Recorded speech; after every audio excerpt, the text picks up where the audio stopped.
کہ حضور نبی کریم سرور دو عالم صلی اللہ علیہ وسلم کی تو بڑی اعلیٰ صفات خود قرآن کریم میں مذکور ہیں. کہیں یہ فرمایا کہ وما ارسلناک الا رحمۃ للعالمین، آپ سارے عالموں کے لیے رحمت ہیں. انا ارسلناک بشیرا ونذیرا وداعیا الی اللہ باذنہ وسراجا منیرا، کہ آپ کو ایک روشن چراغ ہم نے بنا کر بھیجا. بڑی بڑی صفتیں اللہ تبارک و تعالی نے نبی کریم صلی اللہ علیہ وسلم کی بیان فرمائی. لیکن سب سے پہلی صفت جو بیان فرمائی وہ یہ بیان فرمائی کہ انت عبدی، تم میرے بندے ہو. تو اس سے پتہ چلا کہ انسان کی جتنی بھی صفتیں ہوں، انسان کتنے بھی کمال کو پہنچ جائے، کسی بھی علم میں، ہنر میں، عبادت میں، زہد میں، کسی بھی مقام پر پہنچ جائے، سب سے اعلیٰ وصف انسان کا یہ ہے کہ وہ بندہ بنے، کہ وہ بندہ ہو اللہ کا. عبدیت، اللہ تعالیٰ کی بندگی اور اس عبدیت کا احساس، یہ سب سے بڑی نعمت ہے، سب سے بڑی صفت ہے جو کسی انسان کو حاصل ہو سکے. اور یہ جو بزرگوں کے ہاں کہا جاتا ہے کہ بھئی بزرگوں کی صحبت حاصل کرو، بزرگوں کی صحبت حاصل کرو، ان کے پاس جا کے رہو، ان سے استفادہ کرو، تو اس میں سب سے بڑا مقصد یہی ہوتا ہے کہ عبدیت حاصل ہو جائے، انسان کے دل میں عبدیت کا احساس جاگزین ہو جائے، اللہ کا بندہ بننے کا احساس اس کے دل میں جاگزین ہو جائے. پچھلے مرتبہ بھی اس کی تھوڑی تشریح کی تھی، لیکن سچی بات یہ ہے کہ اس کی جتنی تشریح کی جائے کم ہے. عبدیت اعلیٰ ترین مقام ہے کسی انسان کا.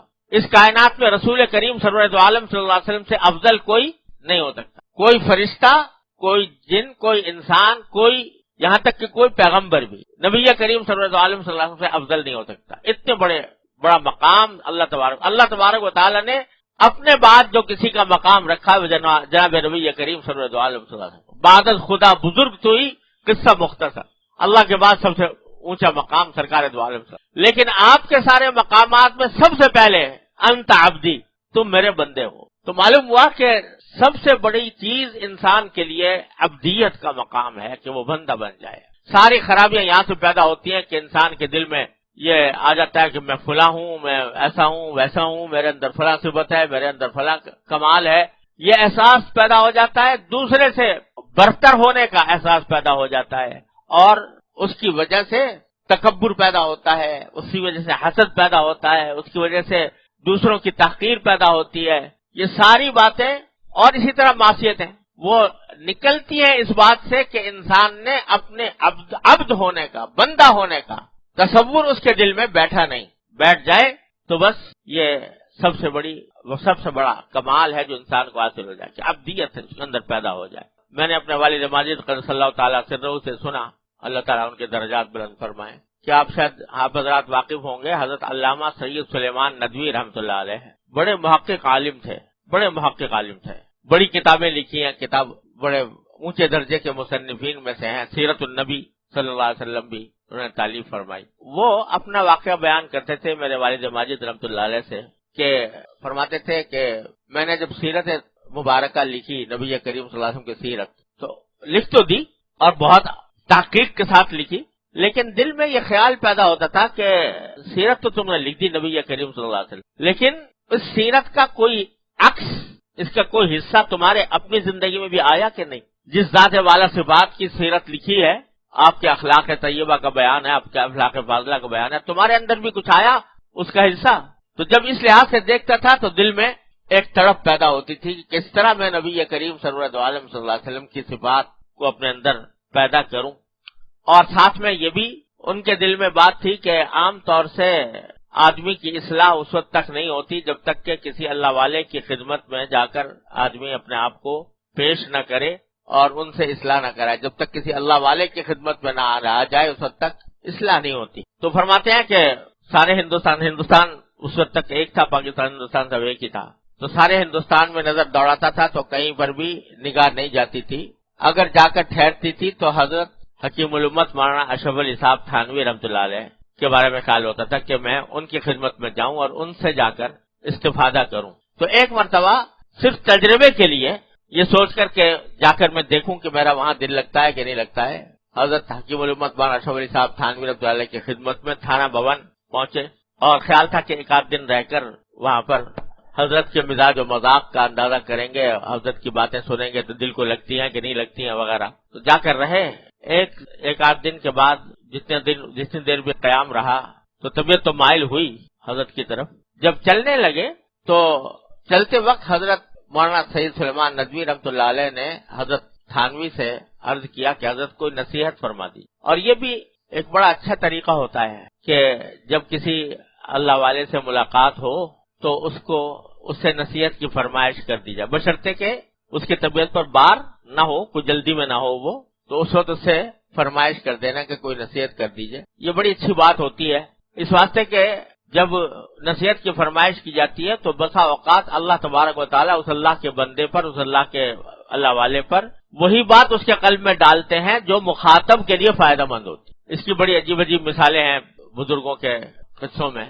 تو اس کے دل میں وہی بات ڈالتے ہیں اللہ تبارک و تعالیٰ کہ جو اس کے لیے فائدہ مند ہوتی. تو اس لیے حضرت مولانا سید سلیمان ندوی رحمۃ اللہ علیہ نے حضرت تھانوی رحمۃ اللہ علیہ سے عرض کیا کہ حضرت کچھ نصیحت فرما دی. تو خود ہی واقعہ سناتے ہیں کہ اس کے جواب میں حضرت تھانوی رحمۃ اللہ علیہ نے فرمایا اور ہاتھ کو سینے کی طرف لے جا کر ایک جھٹکا دیا اور یہ فرمایا کہ ہمارے ہاں تو اول و آخر نصیحت، اول و آخر سبق اپنے آپ کو مٹا دینا ہے، اپنے آپ کو مٹا دینا ہے. ہاتھ کچھ اس طرح ہلایا اور جھٹکا دیا ہاتھ کو. اپنا اول و آخر ہمارے ہاں تو اول و آخر سبق اپنے آپ کو مٹا دینا ہے. تو حضرت صحیح صاحب فرماتے ہیں کہ جو انہوں نے ہاتھ کو ایک جھٹکا دیا تھا، یہ جملہ کہہ دیا تھا کہ اپنے آپ کو مٹا دینا ہے، ایسا لگا کہ وہ جھٹکا دل پہ جا کے لگا، وہ جھٹکا دل پہ لگا.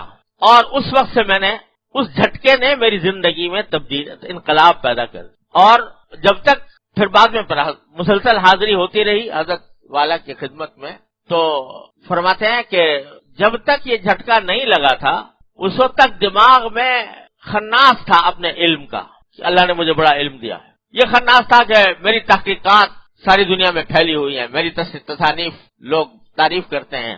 تو اس کا دماغ کے اوپر ایک اپنی بڑائی کا ایک احساس پیدا ہو گیا تھا. حضرت نے جب یہ فرمایا کہ ہمارے ہاں تو اول و آخر اپنے آپ کو مٹا دینا ہے، اس دن سے الحمدللہ طبیعت ایسی ہو گئی کہ سارے اپنے کمالات، اپنے علوم، ہر چیز کا احساس مٹ کر یہ پیدا ہو گیا تم ہو کیا، تم تو اللہ کے بندے ہو، تمہاری حقیقت کیا ہے. اگر اللہ تعالیٰ نے کوئی کام لے لیا ہے تو اس کا فضل و کرم ہے. اگر اللہ تبارک و تعالیٰ نے کوئی حروف نقوش کا علم عطا فرما دیا اس کا کرم ہے. تمہاری حقیقت تو ایک ذرے بے مقدار سے آگے کچھ بھی نہیں. یہ احساس پیدا ہو گیا. اور میں نے اپنے شیخ حضرت عارفی قدس اللہ تعالیٰ سرہ سے سنا، کیونکہ حضرت بھی اسی زمانے میں حضرت تھانوی رحمۃ اللہ کے ہاں آتے جاتے تھے، تو فرماتے تھے کہ اس اللہ کے بندے نے اس کے بعد اپنے آپ کو ایسا مٹایا کہ میں نے خود دیکھا کہ اتنا بڑا محقق، اتنا بڑا عالم جس کا ڈنکا بج رہا تھا، جس کے علم اور فن کا، جس کے علم و معرفت کا ڈنکا بجا ہوا تھا، اس کو میں نے اپنی آنکھوں سے دیکھا کہ خانقاہ کے اندر جو لوگ آتے تھے ان کے جوتے سیدھے کر رہے. وہ لوگ جو بعض اوقات عالم بھی نہیں ہوتے تھے اور حضرت کی خدمت میں آیا کرتے تھے، ان کے جوتے سیدھے کر رہے. ایسا مٹایا اپنے آپ کو. یہاں تک کہ شیخ بھی یہ کہہ گزرے، حضرت تھانوی رحمۃ اللہ نے ایک شعر کہا ان کی تعریف میں، یعنی شیخ نے اپنے مرید کی تعریف میں شعر کہا کہ السلیما گیر اخلاص عمل دانت ندوی را منزہ از دغل، کہ سلیمان سے حاصل کرو عمل کا اخلاص. عمل میں اخلاص کیسے پیدا ہوتا ہے یہ سلیمان سے حاصل کرو. اور ندوی کو یعنی سلیمان ندوی کو تم جان لو کہ یہ ہر قسم کے دغل یعنی شیطانی فساد سے منزہ اللہ تعالیٰ نے بنا دیا ان کو. شیخ تعریف کرنے میں شعر کہہ رہا ہے اپنے مرید کس طرح مٹانے. ساری کیا بات ہوئی کہ مٹا دیا اپنے آپ. کیا معنی مٹانے کے معنی یہی ہے عبدیت، کہ میں کچھ بھی نہیں ہوں. اگر میرے پاس کوئی چیز ہے تو وہ محض اللہ تبارک و تعالیٰ کی عطا ہے، جب چاہے چھین لے. اگر علم ہے اس کا کیا بھروسہ، جب چاہے چھین لے. اتنا بڑا جو کچھ علم حاصل کر لو، کوئی علم ہنر حاصل کر لو، پتہ نہیں کس وقت سلب ہو جائے. تو کس بات پر اترانا، کس بات کے اوپر تکبر کرنا، کس بات پر اپنی بڑائی سمجھنا. اس کی عطا ہے، وہ جب چاہے دیتا ہے، جب چاہے نہیں دیتا، جب چاہے چھین بھی لیتا ہے. اللہ تعالیٰ دکھا دیتے ہیں انسان کو، خود دکھا دیتے ہیں. میں خود اپنا آپ کو بتاتا ہوں، اللہ تعالیٰ کے فضل و کرم سے اللہ تعالیٰ نے صبح سے جب سے ہوش سنبھالا ہاتھ میں قلم رہا، کچھ نہ کچھ لکھنے کی اللہ تعالیٰ نے توفیق عطا فرما دی. اور بسا اوقات ایسا ہوتا ہے کہ لکھنے کو بیٹھے تو جلدی سے لکھ گئے. بسا اوقات یوں ہوتا ہے کہ دل میں مضمون موجود ہے اور کوئی کہیں باہر سے دیکھنے کی ضرورت نہیں، دل میں ہے موجود، ہاتھ میں قلم ہے، فرصت بھی ہے، وقت بھی ہے، لکھنے بیٹھے ہیں، لیکن ایک لفظ نہیں لکھا جا رہا، ایک لفظ لکھا نہیں جا رہا، مضمون بھی دل میں ہے، نہیں آ رہا دماغ۔ اللہ تعالیٰ دکھا دیتے ہیں کہ تم کیا ہو، تمہاری حقیقت کیا ہے۔ جو کچھ ہے میری عطا ہے، جب عطا کر دوں تو ایک ذرہ بے مقدار سے بڑا بڑا کام لے لوں، اور جب نہ کروں تو بڑے بڑے عالم اور محقق بھی دھرے رہ جائیں، کچھ نہ کر سکیں۔ یہ احساس جب دل میں پیدا ہو جاتا ہے کہ میں کچھ نہیں ہوں، جو کچھ ہے اللہ تعالیٰ کی عطا ہے، اور یہ احساس جب ہو جاتا ہے تو پھر اسی کے ہر فیصلے پر راضی بھی ہے بندہ، جو اس نے میرے لیے مقدر کیا ہے میں اس کے اوپر راضی ہوں۔ وہ چاہے مجھے بڑھا دے، چاہے گھٹا دے، چاہے آگے لے آئے، کبھی چاہے پیچھے لے آئے، اسی کا فیصلہ ہے، وہی برحق ہے۔ یہ عبدیت ہے، جو حاصل ہو گئی تو سمجھو منزل حاصل ہو